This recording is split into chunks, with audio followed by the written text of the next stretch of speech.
Les mères et leurs sentiments. La plupart des traités de puériculture commencent par décrire ce qu'est un bébé et comment en prendre soin. Ils négligent les sentiments de la mère. C'est à mon avis une grave erreur. Les mères auxquelles je parle depuis des années, aussi bien que comme patientes que comme amies et collègues, me disent que lorsque leur premier enfant est né, qu'elles l'ont amené de chez elles de la clinique et qu'elles ont commencé à s'en occuper, elles se sentaient très peu sûres d'elles-mêmes. Comme me l'a dit l'une d'entre elles, jamais je ne me suis sentie aussi inadaptée. Quel que soit le nombre de traités de puériculture que vous ayez lus, ou le nombre de cours de la Croix-Rouge que vous ayez suivis pour essayer de vous préparer à cette expérience, elle reste tout à fait nouvelle pour vous. Sa réalité ne vous touche pas tant que vous n'êtes pas au retour de la clinique vraiment confronté à cette chose toute neuve qui vit et qui respire, votre nouveau-né. Il est là 24 heures par jour, définitivement installé. C'est un effort d'adaptation terrible. Jamais encore vous n'aviez affronté une telle responsabilité. La plupart des mères sont terrifiées lorsqu'elles se rendent compte que pour la première fois de leur vie, elles sont entièrement responsables de la vie d'un petit être. Devant cette responsabilité dont elles se trouvent chargées si brutalement, de nombreuses mères ont tendance à se sentir incompétentes. Il arrive qu'une jeune mère doute à ce point d'elle-même qu'elle a tendance à se créer des soucis à propos de tout. Elle n'a pas assez d'expérience des bébés pour savoir interpréter les différents événements qui peuvent se produire. Si le bébé est profondément endormi, on dirait qu'il ne respire même pas. Et la jeune maman se précipite pour voir s'il est encore en vie. Elle s'inquiète s'il semble s'étouffer ou éprouver des difficultés à digérer son lait. Chaque incident prend des proportions démesurées. Une jeune mère est très experte dans l'art de faire des montagnes de tout. Elle craint que tout écart de ce qu'elle considère comme les normes de l'alimentation ou du sommeil du bébé ne soit le signe d'une grave maladie.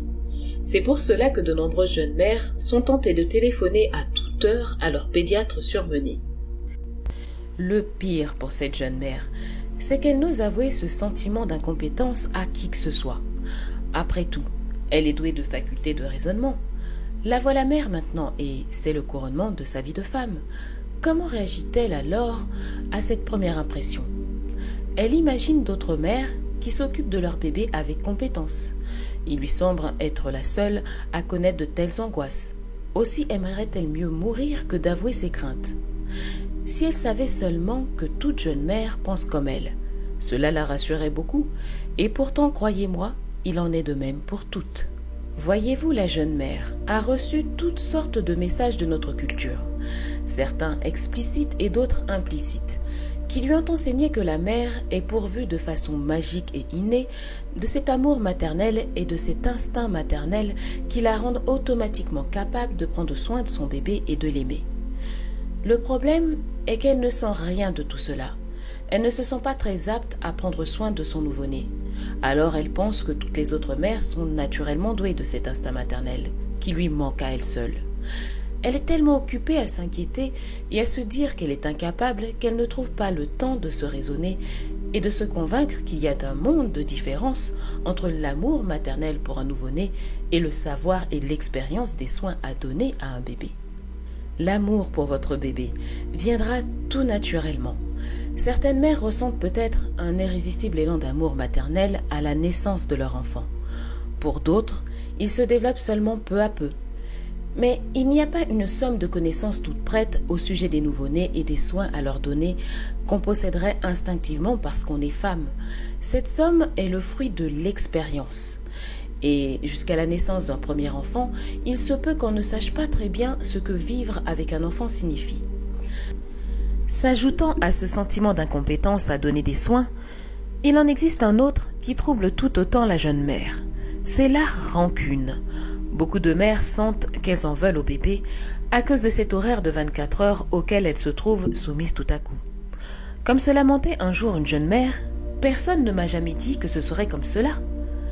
La vie entière de la jeune maman semble graviter maintenant autour de ce tout petit au berceau et elle lui en tient franchement rigueur. Et c'est tout à fait normal. Malheureusement, personne ne l'a préparée efficacement à connaître cette rancœur. Elle se sent souvent coupable d'en vouloir à ce nouveau-né qu'elle aime pourtant pour tout le reste. Il faut que la jeune mère comprenne que ce ressentiment initial à l'égard de son bébé est parfaitement normal. Après une période d'adaptation à cette responsabilité inhabituelle, cette rancune disparaîtra et sera absorbée par un amour irrésistible pour son enfant. Il y a une autre raison, cependant, qui pousse souvent une mère à en vouloir à son enfant. Elle a tendance à croire que celui-ci l'unira plus étroitement à son mari. Après tout, ils ont fait cet enfant ensemble et elle pense que le bébé, une fois né, elle, son mari et le bébé formeront un nouveau trio uni. Malheureusement, beaucoup de jeunes mères s'aperçoivent que c'est exactement l'inverse qui se produit. Au lieu de les rapprocher, l'enfant agit psychologiquement comme une cloison qui se dresserait entre eux. La mère voit que son mari est souvent jaloux de l'attention qu'elle porte à son nouveau-né. Il se comporte plus comme un rival que comme un père. De plus, il se peut que son mari ne joue guère un rôle actif et efficace dans la responsabilité morale du nouveau-né. Il arrive qu'il lui laisse l'impression qu'elle est seule responsable.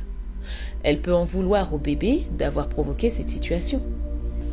Il faut que la jeune mère sache faire face à cette rancune et qu'elle apprenne à l'accepter comme une part inévitable de cet ajustement que son mari et elle doivent faire à l'arrivée du bébé. Chaque mère trouvera sa propre méthode pour transformer sa famille en une nouvelle unité. Si par hasard vous avez un mari capable de partager vraiment la responsabilité morale du bébé avec vous, sachez que vous avez beaucoup de chance. Servez-vous de lui pour sonder vos sentiments d'incompétence et de rancune. Comprenez bien que ces sentiments sont tout à fait normaux et n'hésitez pas à en discuter avec lui. Si vous pouvez parler de cette incompétence et de cette rancœur à votre mari, vous sentirez que dès cet instant, la responsabilité de ce nouvel enfant ne repose plus uniquement sur vos épaules, et rien que cela vous apportera un immense soulagement. Souvenez-vous que depuis des milliers d'années, les mamans doivent vaincre ces deux monstres que sont l'incompétence et la rancœur. Vous aussi, vous pouvez les vaincre. Cela vous paraîtra difficile au début, vous aurez des moments pénibles et sans doute pleurerez-vous un peu, mais plus vous serez honnête avec vous-même et avec vos sentiments, plus vite vous pourrez franchir cette période d'adaptation. Tôt ou tard, comme des millions de mamans avant vous, vous passerez ce cap difficile et vous vous retrouverez sur la terre ferme. Alors seulement la mère et l'enfant pourront se réaliser pleinement au sein d'une nouvelle relation, celle du nous. Entre-temps, il vous faudra encore apprendre beaucoup, par expérience personnelle. Votre bébé vient de naître, il vous semble minuscule, très fragile.